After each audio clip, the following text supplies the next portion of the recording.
সারি গান সারিবদ্ধভাবে একত্রে কাজ করতে করতে যে গান গাওয়া হয় তাকে সারি গান বলা হয়। তবে বিশেষত নৌকার মাঝি মাল্লারা একযোগে নৌকা বাইতে বাইতে শ্রম অপনোদনের জন্য যে গান গায় তাকেই কিন্তু সারি গান হিসাবে আখ্যায়িত করা হয়েছে।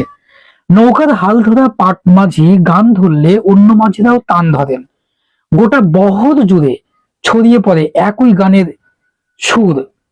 পাট মাঝিকে বয়াতিও বলা হয়। কর্মছন্দের তালে তালে এই গানের চলন নির্ভর করে। গানের বিষয় বিস্তৃত। রাধা কৃষ্ণ শিব পার্বতী লৌকিক নায়ক নায়িকার প্রেম বিরহ ইত্যাদি এই গানের বিষয়।